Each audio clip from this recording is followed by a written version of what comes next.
Mon dernier travail avant ma retraite a été d'enseigner des jeunes gens à devenir des mécaniciens. J'étais enseignant en mécanique. Et ma priorité n'était pas d'enseigner le savoir-faire. Je ne les enseignais pas comment faire. Oui, mais ce n'était pas ma priorité. Ma priorité, je focalisais sur le savoir-être. Ils devaient apprendre à être. Ils devaient apprendre à penser comme leur métier l'exigeait. Et ensuite, le savoir-faire se plaçait graduellement, année après année, dans l'exercice de leur métier. Et c'est important qu'ils se considèrent comme des mécaniciens, déjà au départ. Peu expérimentés, mais déjà au départ. J'aimerais qu'on lise, s'il vous plaît, le texte que notre frère a présenté ce matin dans Matthieu 21, versets 18 à 22. Et on dit « si vous avez votre parole », mais on ne devrait pas dire « si vous avez votre parole ». Vous avez votre parole et vous devriez être capable de lire avec moi. Le matin, en retournant à la ville, il eut faim. Voyant un figuier sur le chemin, il s'en approcha, mais il n'y trouva que des feuilles, et il lui dit « que jamais fruit ne naisse de toi. » Et à l'instant, le figuier sécha. Les disciples qui virent cela furent étonnés et dirent « Comment ce figuier est-il devenu sec en un instant? » Jésus leur répondit « Je vous dis en vérité, si vous aviez de la foi et que vous ne doutiez point, non seulement vous feriez ce qui a été fait à ce figuier, mais quand vous diriez à cette montagne, ôte-toi de là et jette-toi dans la mare, cela se ferait. Tout ce que vous demanderez avec foi par la prière, vous le recevrez. » Déjà, au départ, le Seigneur se met toutes les green peas à dos. Hein? Tuer un figuier, franchement. Qu'est-ce qu'il pense faire? Dans les 5 petits versets que l'on a lus, on voit 2 sujets qui ne semblent pas connectés vraiment. Okay? Le Seigneur fait sécher un figuier et il présente la puissance de la foi. Mais pourtant, il y a un véritable lien. Et c'est ce qu'on va essayer de démontrer ce matin, le lien qui existe entre les deux. D'abord, pourquoi Jésus utilise un figuier? Le figuier est une image, est un symbole. Et si on embarquait dans une machine à voyager dans le temps, je n'haïrais pas ça, et qu'on retrouverait les enseignements du Seigneur, on serait avec les disciples et écouter les enseignements du Seigneur, on verrait une illustration très efficace pour bien faire comprendre qu'est-ce que Christ veut emmener. Dans la parole, Dieu utilise le figuier pour symboliser son peuple. Il mentionne dans Osée, est-ce que vous voyez bien le texte? J'avais peur que le texte soit un peu... parce qu'en arrière, c'est un figuier, ça. Okay? J'ai essayé de trouver un figuier, pas de fruits. Il n'y en a qu'un. Un fruit. Il n'y en a pas de fruits dedans, finalement. Mais dans Osée, chapitre 9, verset 10, le Seigneur dit « J'ai vu vos pères comme des premiers fruits d'un figuier, mais ils sont allés vers Baal-Péor. » Voyez-vous, il y a un lien, là, direct là, en partant, au début, là, entre porter du fruit et porter des idoles. Il y a une marge, il y a quelque chose qui existe, là, ça devrait nous éclairer. Et le Seigneur, ici, il fait un clin d'œil à son peuple au niveau des fruits, sur les fruits qu'ils doivent porter, les attitudes. Et cette attitude les emmène à un certain jugement. Non pas une condamnation, mais au départ, on dit, si vous continuez comme ça, c'est là que vous allez aller. Depuis le début de son ministère, Jésus leur parle de ce manque de fruits. Il mentionne dans Matthieu 3, versets 8 et 9, « Produisez donc du fruit digne de la repentance.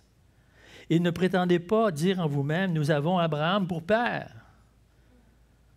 Car je vous déclare que cette pierre-ci, Dieu peut susciter des enfants à Abraham. Qu'est-ce que le Seigneur dit ici? C'est ces gens prétendent être des fils d'Abraham, mais pourtant, leur œuvre ne les définit pas comme ça. S'ils sont des fils d'Abraham, ils devraient agir d'une telle manière. Mais ce n'est pas ça qui se passe. Donc, ils ne portent pas de fruits qui les définissent. Ici, le Seigneur amène une illustration unique. On ne pourrait pas illustrer ce texte-là que nous voulons lire d'une autre manière. C'est la seule illustration que l'on peut emmener. Jésus parle à son peuple et il leur dit, il leur donne, il les met devant un fait.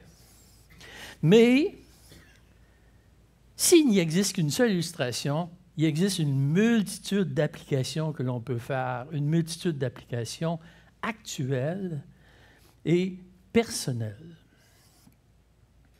Dieu désire que son peuple porte du fruit. C'est clair. Christ désire que son épouse porte du fruit. Et Dieu et Christ désirent que Étienne, que Magdalena, que Juliane, bonjour Juliane, et Dieu veut que Simon, que Yves, que Robert, que Jean-Guy portent du fruit, que chacun de nous, nous portions du fruit. Et voilà, c'est actuel et c'est personnel. Qu'est-ce que ça veut dire, porter du fruit? Est-ce que moi, je porte du fruit? Et si je crois que j'en porte, est-ce que je peux en porter plus? J'ai mentionné que les applications sont actuelles et personnelles. Porter du fruit se développe dans la relation que nous avons entre Dieu et nous. L'Assemblée ne pourra pas produire les fruits que je dois produire. Moi. Les anciens ne pourront pas faire en sorte que je vais produire plus de fruits ou moins de fruits. Même les personnes les plus intimes, les plus près de moi, ne pourront pas non plus faire en sorte que je vais porter du fruit ou non. Toutes ces personnes ou ces regroupements de personnes seront une aide pour faciliter la fructification de notre vie. Un peu comme l'engrais que nous mettons aux plantes. Lorsque nous mettons de l'engrais, nous avons de plus beaux fruits et nous en avons une plus grande quantité ou moins, tout dépendant du plant. Mais ce n'est pas l'engrais qui fait produire. L'engrais fait juste aider. Mais la plante produit des fruits parce qu'elle est connectée aux racines. Coupez les racines du plant, mettez tout l'engrais que vous voulez, c'est fini. Il ne produira jamais de fruits. Porter du fruit ne dépend que de deux choses. Premièrement, le désir que Dieu veut que nous portions du fruit. Puis ça, c'est acquis d'avance. Okay? Chaque enfant de Dieu, Dieu veut que chacun de nous portions du fruit.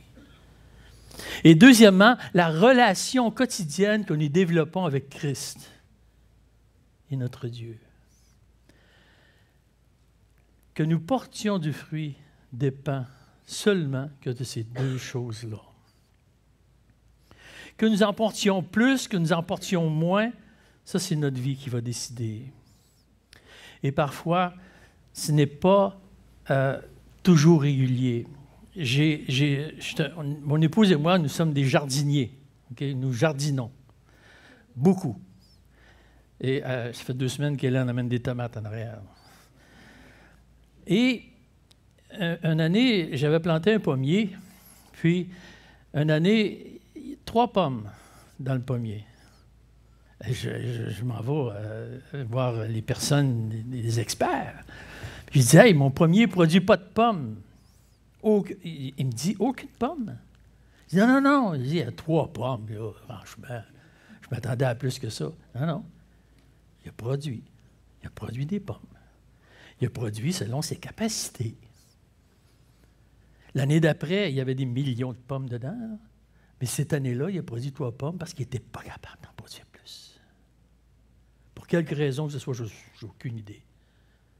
Donc, la quantité de fruits n'est pas nécessairement le fait que tu es moins ou que tu es plus. La quantité de fruits appartient à chacun. Qu'est-ce que c'est, porter du fruit? Hein, on tendra à se poser la question, c'est quoi ça, porter du fruit? Pour bien comprendre c'est quoi porter du fruit, on doit comprendre qu'est-ce que ce n'est pas porter du fruit. Porter du fruit, ce n'est pas d'être actif, ce n'est pas de faire beaucoup de choses, ce n'est pas d'être tout partout. Et Jésus le précise lorsqu'il dit dans Matthieu 7, 21 à 23, il dit « Ceux qui me disent Seigneur, Seigneur, n'entreront pas tous dans le royaume des cieux. Mais celui-là seul qui fait la volonté de mon Père est dans les cieux. Plusieurs me diront en ce jour-là, Seigneur, Seigneur, n'avons-nous pas prophétisé en ton nom? N'avons-nous pas fait des belles prédications en avant? N'avons-nous pas travaillé à l'école du dimanche?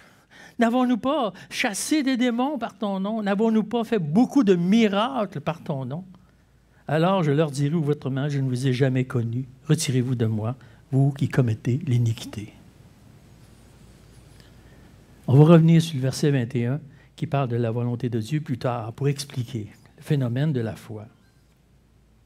Bien souvent, dans la compréhension des fruits, nous pensons que si nous ne manquons jamais aucune réunion d'Église, que si on annonce fidèlement l'Évangile, si nous sommes impliqués à l'école du dimanche, ou si nous prêchons régulièrement, ou finalement, si nous sommes actifs d'une manière ou d'une autre, nous allons porter du fruit. Il m'est venu à l'esprit des leaders d'Église américains et même canadiens, et même dans cette région-ci, qui prêchaient régulièrement toutes les semaines, qui étaient dans le secret adultère. Donc, des actions.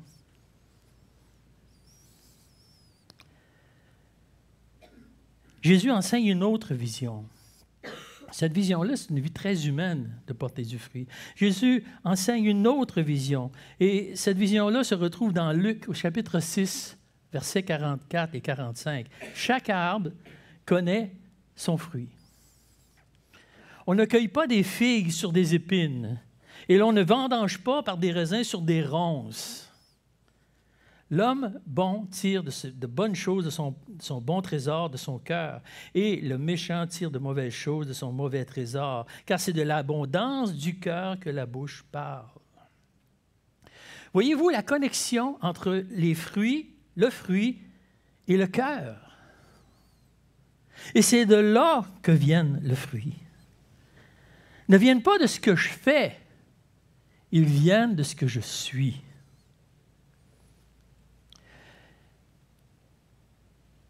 On peut citer la parole à tout moment, pour toutes sortes de raisons. On peut dire Seigneur à tous les 3 mots et ne pas porter de fruit. Je peux faire de belles prédications, comme j'espère faire à toutes les fois que je viens en avant. Je ne veux pas me faire haïr quand même. Et ne pas porter de fruit. Ce que j'essaie de dire, c'est qu'il faut séparer ce que nous faisons et ce que nous sommes. Il faut vraiment séparer. Bien souvent, on juge les gens sur ce qu'ils font ou ce qu'ils ne font pas. Mais jamais, jamais personne ne pourra juger un cœur. Jamais. Jamais personne ne pourra rentrer en dedans de moi pour dire « Hein, ton cœur, là? » Mon épouse, avec qui je suis très près, n'est pas capable de le faire. Fait qu'imaginez-vous, chacun de vous autres. Et Paul prévient les gens de Corinthe de poser un jugement. 1 Corinthiens, chapitre 4, nous dit « C'est pourquoi ne jugez de rien avant le temps, jusqu'à ce que vienne le Seigneur qui mettra en lumière ce qui est caché dans les ténèbres et qui manifestera les desseins des cœurs. Alors chacun recevra de Dieu la louange qui lui sera due. » Pensez, j'avais été sur un traitement chiropratique parce que j'avais des douleurs. Puis la personne qui me traitait me mentionnait une connaissance commune. Puis elle dit, ah, dans le fond, ce gars-là, c'est un bon diable. Hein? Je le regarde, je n'ai pas pu me retenir. J'ai dit, oui, mais ça reste un diable. Il fallait que je sois délicat quand même, parce qu'après ça, il était pour me tordre, là. Mais voyez-vous, lui, il a jugé les actions. Je n'ai pas jugé, je ne dis pas qu'il était un diable, mais en réalité, c'est ce qu'on regarde au cœur. Et on n'est pas capable de juger. J'ai aucune idée si c'est un diable ou non, là. Mais j'ai comme fait ça comme une farce, puis après ça, j'ai dit, c'est pas tant une farce. Le fruit que nous sommes appelés à produire est plus grand que nos actions. C'est notre cœur. C'est là qu'est la production. Je ne pouvais pas parler du fruit sans mentionner le verset de Galates 5, 22. Et ce verset-là, qui sont les fruits de l'esprit, le fruit de l'esprit, c'est important que ce soit au singulier, le fruit de l'esprit, l'amour, la joie, la paix. Comment tu as dit ça?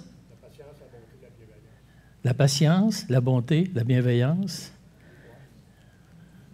la fidélité, la douceur et la maîtrise de soi. OK? Et c'est important, et je vous exhorte, chacun de vous, à l'apprendre par cœur. Et vraiment, à l'apprendre par cœur, que ça l'habite vos vies. Pourquoi? Bien, encore une image. Lorsque je mets un pommier en terre, qu'est-ce qu'il va donner, cet arbre-là? Avant même qu'il y ait une seule pomme, je sais qu'il va donner des pommes. Et lorsque je regarde, lorsque j'examine le fruit de l'esprit, c'est ça que je dois donner. Et si ça rentre dans mon esprit, si ça m'habite, c'est ça que je vais chercher. Et lorsque je vais arriver devant une situation en disant « Oh, merci Seigneur », apprendre par cœur. Et je vous autorise, dans les semaines qui vont venir, aller devant un frère pour dire « Le fruit de l'esprit, c'est... » et ainsi de suite. Je vous laisse quand même une chance de l'apprendre. Mais c'est important de l'apprendre. On fait des farces, mais c'est important que ça habite nos esprits. Et c'est ce qui définit quelqu'un qui porte du fruit. Les 9 aspects du fruit unique de l'esprit prennent sa source dans le cœur. C'est les figues du figuier. C'est les raisins de la vigne. Et lorsqu'on regarde, je m'excuse, j'aurais dû tourner avant. On m'a dit que j'étais limité dans le temps. Et lorsqu'on regarde, juste avant, les œuvres de la chair, l'impudicité, l'impureté, la dissolution, l'idolâtrie, la magie, les inimitiés, la querelle, la jalousie, l'animosité, les disputes, les divisions, les sectes, l'envie, l'ivrognerie, les excès de table, les choses semblables. Ce sont les ronces, ce sont les épines de nos vies.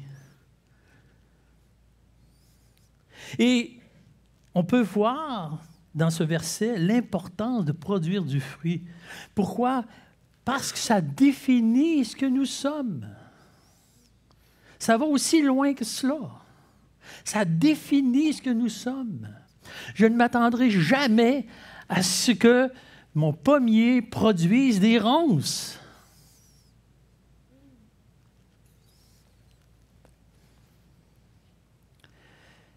Est-ce que moi, je porte du fruit? On peut se poser la question. Et on peut bien comprendre que personne d'autre que vous ne peut répondre à cette question. Je pourrais vous demander, est-ce que vous croyez que je porte du fruit? Les autres personnes sont à côté de la coche parce que leur jugement ne regarde que les actions, ne regarde pas le cœur. Personne ne peut évaluer la relation entre mon Seigneur et moi. J'ai pris la peine de demander à mon épouse, es-tu capable de me dire quel genre de relation que j'ai avec Dieu? Elle me dit, non. Tu n'es pas encore assez près. Je ne te connais pas encore assez pour savoir ça. Cette relation est un processus qui est en lien direct avec notre maturité, avec notre adoration, avec le développement de ce fruit en nous.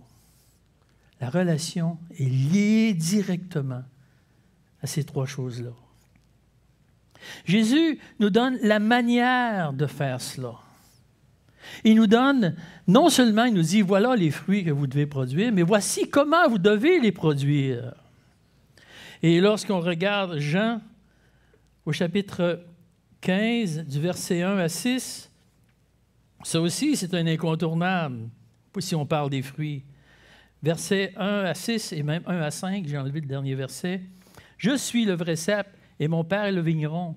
Tout sarment qui est en moi et qui ne porte pas de fruits, il le retranche. Et tout sarment qui porte du fruit... » Oh, excusez. Je m'excuse, je vous ai coupé l'inspiration. « Il les monte afin qu'ils portent encore plus de fruits. Déjà, vous êtes purs à cause de la parole que je vous ai annoncée. Demeurez en moi et je demeurerai en vous. Comme le sarment ne peut de lui-même porter du fruit et s'il ne demeure attaché au cep, ainsi vous ne pouvez non plus si vous ne demeurez en moi. Je suis le cep, vous êtes les sarments. Celui qui demeure en moi et en qui je demeure porte beaucoup de fruits, car sans moi, vous ne pouvez rien faire. » Vous vous posez peut-être la question, est-ce que je porte du fruit?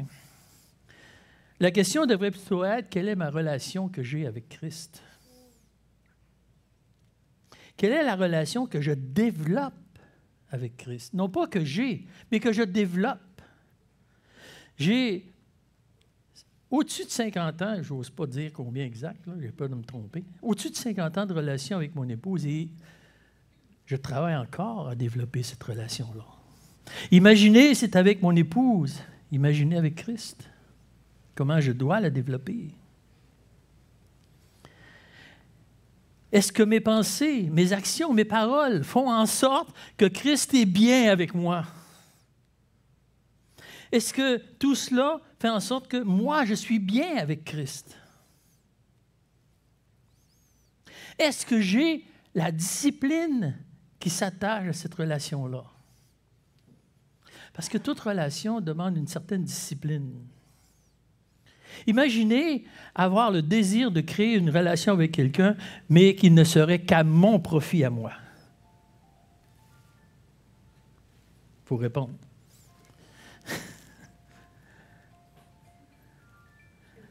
Il n'y a pas de problème, madame. Vous êtes toutes pardonnées.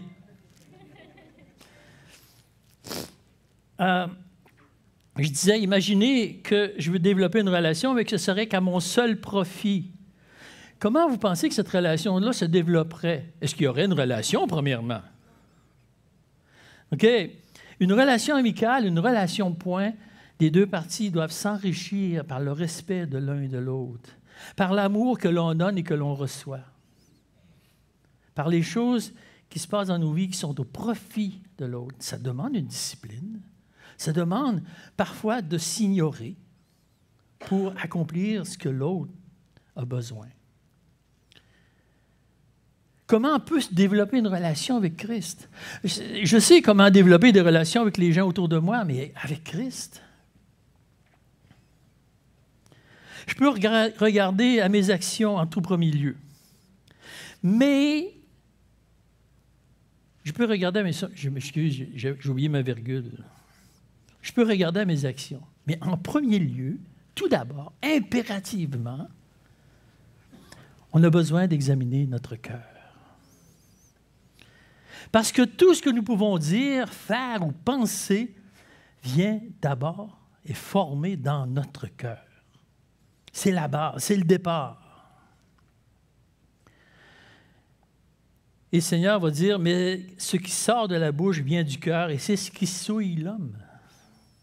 Et Christ désire ce cœur, désire notre cœur. Il est le seul à pouvoir le transformer afin de produire du fruit. Ne regardez qu'aux actions, peut faire en sorte que nous devenions très légalistes, très religieux. Les pharisiens avaient ce problème-là.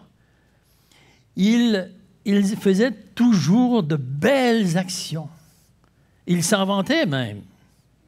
Mais où était leur cœur? Produire du fruit demande de se regarder, de s'examiner, de faire de l'introspection. Ça, c'est un beau mot qui est dur à faire. Déjà, l'apprendre, c'est déjà un trouble. Je dois évaluer la relation qui se développe avec Christ. Je dois l'évaluer parce que mon cœur est tortueux. Je dois rentrer, me regarder, examiner.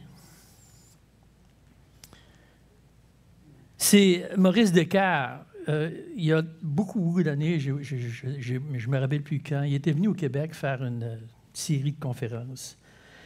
Et il avait dit une phrase qui m'avait marqué. Il dit, dans mon village, il dit, l'homme le plus intelligent du village, c'est mon tailleur. Parce qu'à chaque fois que je vais le voir pour m'habiller, il prend mes mesures. Il me mesure. Nous devons nous mesurer. Quelle est la valeur de la relation que j'ai avec Christ? Quel est ce cœur tordu que j'ai peut être changé avec Christ? Et là, les actions vont découler, mais des actions qui seront pour la gloire de Dieu. Dieu ne nous laisse pas dans l'ignorance à propos de la recherche du fruit, on l'a vu. Le fruit de l'esprit, c'est d'être avant de faire, d'être amoureux pour Dieu, d'être joyeux pour Dieu, d'être paisible pour Dieu, d'être bon pour Dieu, d'être patient pour Dieu, d'être bienveillant pour Dieu, d'être fidèle pour Dieu, et d'être doux pour Dieu, et d'être maître de soi pour Dieu. Les actions qui vont découler de ce savoir-être seront les fruits pour la gloire seule de Dieu. Jamais pour ma gloire, mais pour la gloire de Dieu. Et Jésus le mentionne au verset 8 de Jean 15. « Si vous portez beaucoup de fruits, c'est ainsi que mon Père sera glorifié et que vous serez mes disciples. » Quand j'ai écrit ces choses-là, et vous comprenez bien que lorsque j'ai écrit 4 pages, j'en lis 25. Parce que je le lis et je le relis et je le relis et je le relis et je le change et je le relis et je le change. Mais à chaque fois que je suis arrivé là, je n'ai pas pu m'empêcher de prier. Je n'ai pas pu m'empêcher de m'écarter, de m'en aller dans un coin de maison et de prier. Seigneur Dieu, je me rends compte comment est-ce qu'en moi-même, je peux être tordu. Mais je me rends compte aussi que toi, Seigneur, tu veux m'emmener ailleurs. J'ai besoin d'être encore dépendant de toi aujourd'hui. J'ai encore besoin que tu changes des choses dans mon cœur. Et j'ai besoin que tu me montres le fruit qui me manque, les aspects du fruit qui me manquent. Et j'ai besoin de changer ma vie en fonction que tu puisses être glorifié et honoré. Je te demande ça pour moi, Seigneur, mais comme chacun de nous, nous le demandons pour chacun de nous. Donne-nous, Seigneur, d'être fidèles à ce fait de porter du fruit pour ta gloire et ton nom. Amen. Seigneur nous dit ce que l'on doit rechercher. C'est clair. Le fruit de l'esprit. Il nous dit comment en arriver à l'obtenir en sa dépendance, en demeurant profondément attaché au fondement de notre nouvelle vie, qui est Christ. Mais j'ai cette pensée que malgré tout ce que je peux connaître, j'en connais des choses. Hein? Mais Christ sait dans quel pétrin je suis lorsque je viens pour l'appliquer dans ma vie. Et le verset 21 et 22 de Matthieu, que nous avons lu, mais que nous allons relire. Je m'excuse. 21.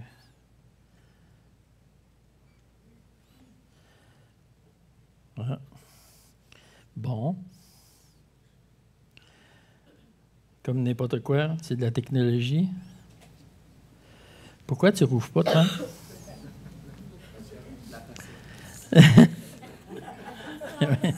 Oui.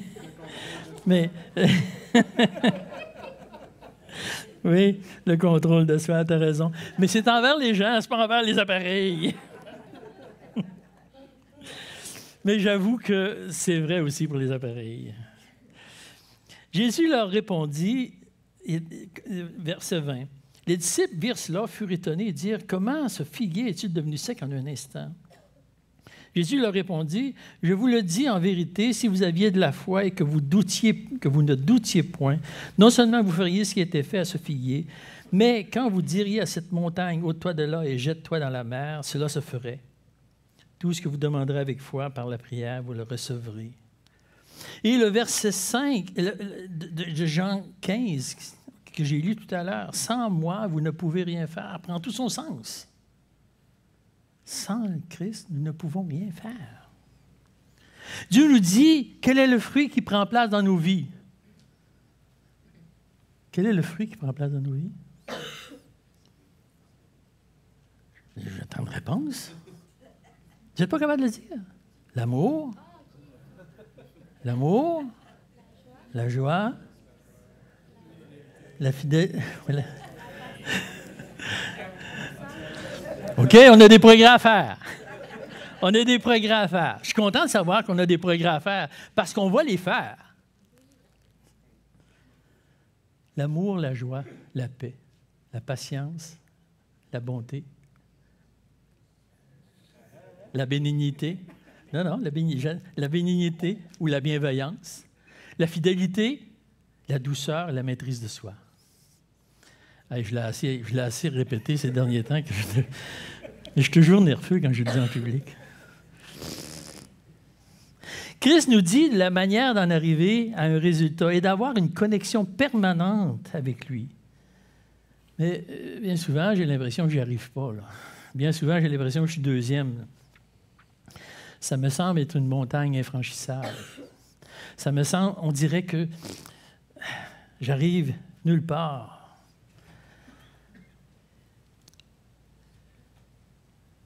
J'ai cité un verset au début de la prédication. Ceux qui me disent « Seigneur, Seigneur » n'entreront pas tous dans le royaume des cieux, mais celui seul qui fait la volonté de mon Père qui est dans les cieux. Quelle est la volonté du Père? Dans le contexte que l'on parle, quelle est la volonté du Père? On peut dire plein de choses, mais quelle est la volonté du Père? La volonté du Père. La volonté de mon Père, c'est que quiconque voit le Fils croit en lui, qui est la foi. Voilà la volonté du Père. Nous devons mettre notre foi dans cela.